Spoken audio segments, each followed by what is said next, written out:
Hi, I'm Janelle Cross with Align Retirement Plan Advisors. We are the advisors available to assist you in making the most of your company's retirement plan benefit. In this session of Ready, Set, Retire, we'll talk about the topic of Social Security. What do you think of when you think of retirement? What will your typical day as a retiree look like? We spend a lot of time planning for things, vacations, parties, even new car purchases. We might think about retirement, especially during the tough days at work, but are we really planning for it? If you're like most folks, you probably don't have much experience when it comes to retirement, and that's exactly why we've put this workshop together. In this Ready, Set, Retire series, we tackle questions related to generating income and preparing for healthcare expenses in retirement. We also discuss the importance of staying connected. This session is focused on the task of generating income in retirement. Specifically, we'll focus on the nuances of the Social Security system. Right now, your income is probably pretty straightforward. One or more members of your household work a designated schedule, and every 2 weeks a paycheck is generated and deposited into your checking account. But when you stop working, things aren't quite as straightforward. There are multiple sources of retirement income. You might receive income from a part-time job. You may have a pension plan or an annuity that will provide income. But for most folks, paychecks from Social Security will provide a significant piece of their monthly income. There are many nuances to our Social Security system, and covering them all in this session isn't possible. Also, every situation is unique. The strategy that works best for someone else isn't necessarily the strategy that will work best for you. We're going to walk through some nuances of the Social Security system, but don't worry about memorizing this detail. What I hope you take away is that this is a decision that should not be taken lightly. Social Security will provide thousands of dollars of retirement income over your lifetime, so don't let it be a simple apply as soon as you can decision. There are several types of Social Security benefits. First, let's talk about the benefit that is based on your employment history. This is called your worker benefit. Each quarter you work, you earn a credit towards Social Security. You can earn up to 4 credits per year, and you need 40 credits to qualify for Social Security. In other words, you need 10 years of employment history in order to qualify for a worker benefit. Your final benefit is based on your highest 35 years of earnings, even if those 35 years do not occur consecutively. So don't worry about dropping back to part-time work before you start collecting Social Security. Also, note that each of us has a full retirement age based on our date of birth. This is the age at which Uncle Sam says we're eligible to receive our full, albeit not our maximum, benefit. For most folks, full retirement age is between 65 and 67.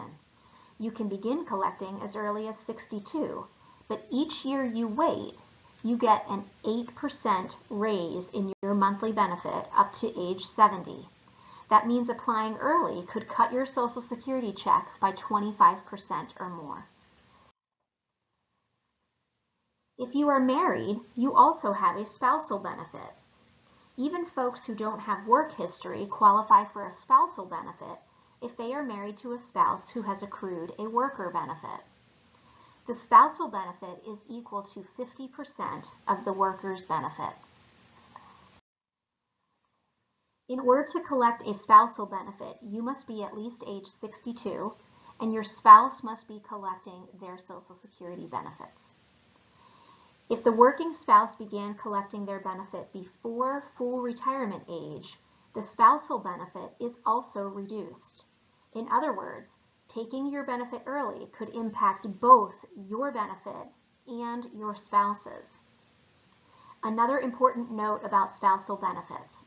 Unlike worker benefits that continue to increase at 8% per year up to age 70, the spousal benefit is capped at full retirement age. So there is no reason to wait longer than your full retirement age to collect your spousal benefit. Now you might be thinking that you are both a worker and a spouse and therefore qualify for 2 benefits. While it would be nice to double dip from Uncle Sam, that's not an option. If you are eligible for multiple forms of benefit, you will receive the greater of those benefits, but not the combination of them. A final important note: if you were born before January 1st, 1954, and if you are eligible for both a worker's benefit and a spousal benefit, you may have the option of applying for the lower benefit while allowing the other to accumulate. In the future, you can switch to that higher benefit. For those born on or after January 1st, 1954, this option is no longer available. At the time you apply, you will receive the greatest benefit available to you.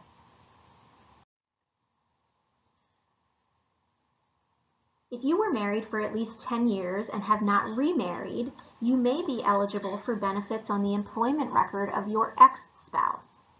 Your ex-spouse can be remarried. If you collect on their record, their benefit is unchanged and they will not be notified of your application. I have found that this is one of the most unknown aspects of the Social Security system. I once met a woman who was divorced after 35 years of marriage, which forced her to enter the workforce for the first time. She thought she'd never be eligible for Social Security until she learned about ex-spousal benefits. Like other benefit types, you can apply for divorced spouse benefits as early as age 62, but here again, reductions apply until you reach your full retirement age. The maximum benefit is 50% of your ex-spouse's benefit at full retirement age. The last type of benefit we will cover is the widowed spouse benefit. If you were married for at least 9 months before your spouse passed away, you are eligible for benefits on their record. You can collect benefits as early as age 60. Note, this is the only form of Social Security benefit that you can take at age 60. All other forms have a minimum age requirement of 62. The maximum amount available is 100% of the deceased worker's benefit at full retirement age, plus any credits for delayed retirement. In other words, if your spouse was older than their full retirement age but had not yet started benefits, the widow's benefit is increased. If the widow opts to collect before their own full retirement age, the amount is reduced. Another unique feature worth mentioning as it relates to widow's benefits: if you are widowed and working, you can apply for your widow's benefit at age 60, for example, and then switch to your worker benefit if it's higher at some future date.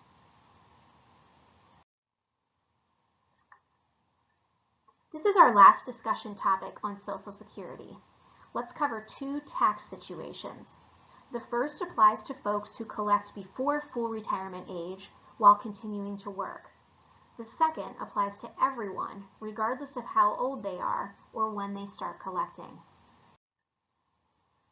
Let's discuss the impact of working while collecting first.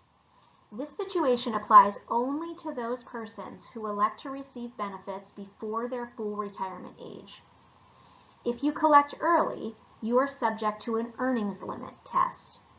If you earn more than the earnings limit, which was $18,240 a year in the year 2020, $1 of your Social Security benefit is withheld for every $2 you earn above the earnings limit.